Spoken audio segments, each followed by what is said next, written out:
Hey, badass business owners, welcome back to the show.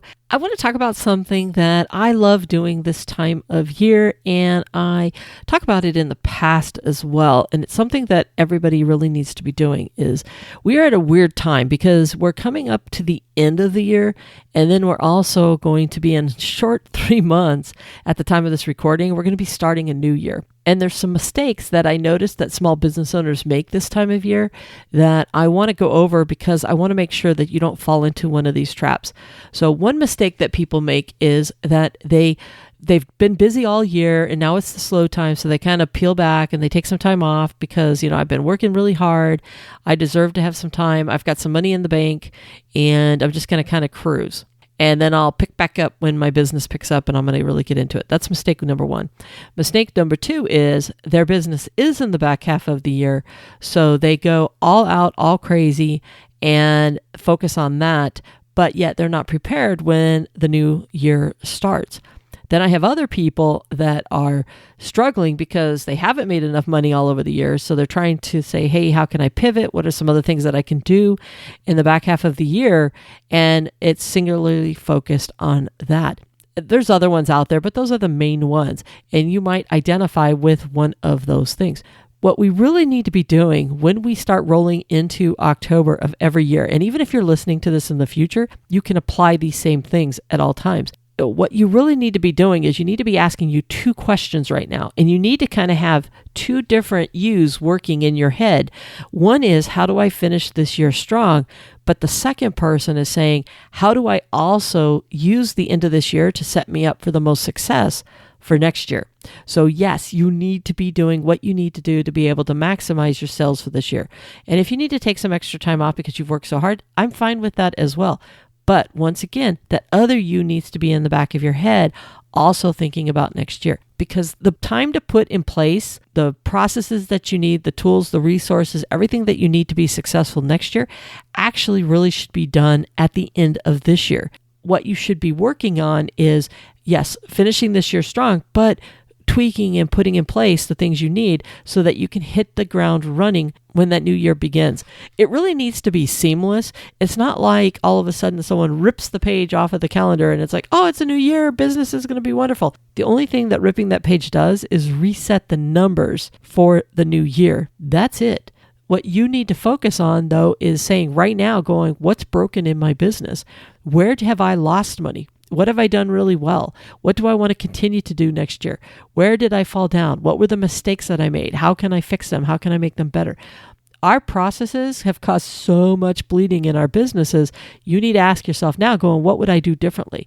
And how can I fix that? How can I make sure that my communication with my customers is much better? How can I make sure that my quoting and bidding and estimating is better than what it was before?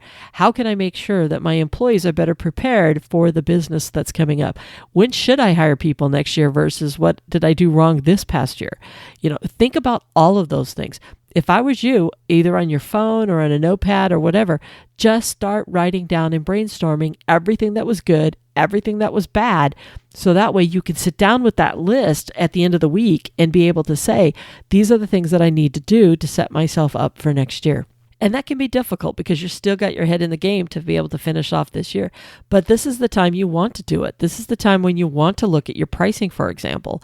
And if your pricing needs to be tweaked and changed, you are going to make sure that you can get some sales this year while you're getting ready for next year's pricing. How does that work? Well, it's simple. Let's just say you look at your pricing, you realize you need to raise your prices. So you say, okay, on January 1st, I'm going to raise my prices. How can that help me this year though? Easy. Just go to people and say, we're going to be raising our prices on January 1st, but here's what we can do for you is if you want to prepay now this year, then we'll go ahead and give it to you at your other price. So if you have a service business that you do monthly, you can say that if you prepay for the first quarter right now, you'll get it at today's pricing versus the beginning of the year's pricing. That's one way you can do it. It could be that you can go to people and say, as of January 1st, the prices are going to be raised. So you might want to get this done this year versus waiting until next year for it to be able to get done. You have to be creative, don't get me wrong, but there's a way to get people to prepay today at today's prices versus waiting until next year. Tammy, is that going to hurt me next year? Yes, it's going to hurt just a tad, but it's also going to help you finish this year strong so that you have the financial resources to be able to go into the new year without having to go, oh my God, I'm starting in this big hole, which is what a lot of people end up doing. For those of you that have really strong businesses at the end of the year, one of the things that I've noticed is that your businesses tend to drop in January and February. Do you have a plan? How do you plan to come out of that? Those are the things that you need to ask yourself. So right now, your brain needs to have two things functioning at the same time. How am I going to finish this year strong? And how am I going to start the new year just as strong? Now, this is what I do. I've talked about in the past, there's a book called The 12-Week Year. And it's basically where instead of you trying to put your plan based off of an entire year, you do it in 12-week increments. And what's great about that is we can get a lot done when we have a solid plan of what you plan to accomplish. So what you would want to do is you would want to say, this is my 12-week plan for the next 12 weeks for me to finish this year strong and at the same time get prepared for next year. So you would sit down, you would take all those broken processes that you've been thinking about, all those items that you've been saying, and you start mapping it out, saying, this is what I'm going to do in October, this is what I'm going to do in November, this is what I'm going to do in December. I'm not doing the book justice, and if you want to learn more about it, in the show notes, I'll put a link to the 12-week year. But there's people that have really started using this, and they have found it's a game changer. Because if you think about it, if you try to think out all of next year, you're going to be overwhelmed with everything that you need to accomplish next year. But if you break it into quarters and these 12-week years, if you will, you'll find that you're able to have some massive things that you try to accomplish every 3 months, and you're able to move your business that much better. So in a way, right now, you're kind of looking at 2 12 weeks. One is the 12 weeks that you're currently in, but then start setting the stage for your next 12 weeks. So it's not necessarily that you're going to do everything that you are at the beginning of next year, but you're going to set yourself up in this 12 weeks because they kind of work together where this 12 weeks bleeds into the next 12 weeks and there's some crossover of that. But it's more about what do I have to do now to be prepared for that next round that I'm going to do. Now, I know I'm throwing a lot at you guys because I'm telling you to kind of look at 2 different situations altogether, but it's important that you are really focused on both. I just see so many people where they kind of cruise into the end of the year and then all of a sudden they try to jumpstart themselves at the beginning of the year and they start slow. And it's not the market that gets them starting slow. It's the fact that, you can't go from 125 miles an hour during your busiest season, ratchet it back to 25 miles an hour, and then expect to ratchet it back up to at least 100. It just doesn't work that way. So what you have to do is you have to put things in place that enable you to be able to get going much faster. What you don't want to do is you want to make sure that you, for example, keep using that same silly analogy. You want to make sure that your gas tank is full at the beginning of the year. You don't want to all of a sudden say it's January. Oh, okay, it's time to get in the car. Let's go. Oh, I guess I should have got my oil changed. Oh, I guess I should have put some gas in the car. Oh, I forgot to get my tune up. Oh, but that's what happens is we kind of like park the car, forget about it. And then when we take it out to start going again, we forgot that we never got it ready. What you're trying to do at the end of this year is making sure that you're ready to get going once it gets going. Is it harder if the back half of the year is your strongest time? Absolutely. Absolutely. But most of what you're having to do when you have strong in the back half is making sure that you're prepared for it and that you have a plan to get out of it and then roll into the next year as well. So a lot going on. I could sit here and rattle on, and I don't want to do that with you guys. My main thing that I wanted to do is to say, look, use that 12-week year and start thinking about going, okay, what do I need to do in the next 12 weeks to get my business really prepared for the next year that's coming up? I want you to finish this year strong to where you just seamlessly roll into next year and you're ready for that business to start taking off.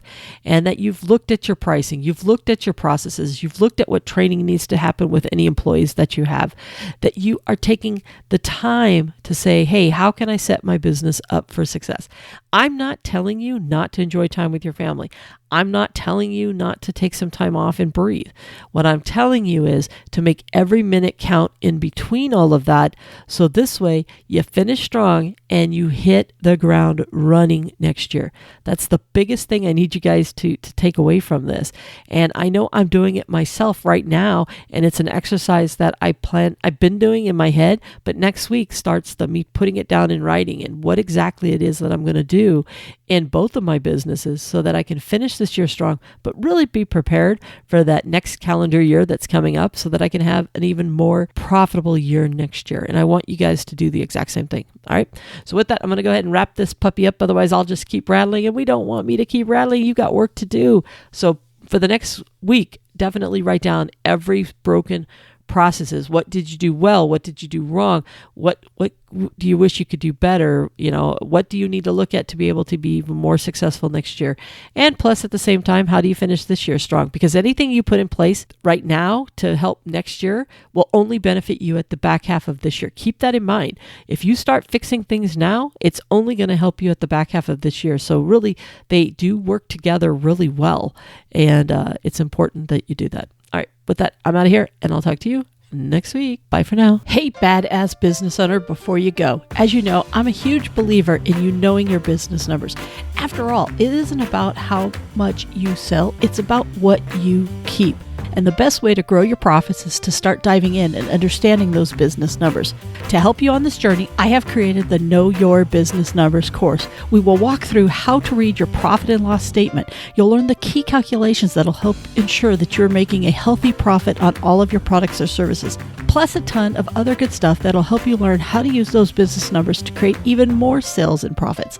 Just check out the link below in the show notes or visit knowyourbusinessnumberscourse.com. So if you're ready to increase those profits, it's time you start diving into your business numbers.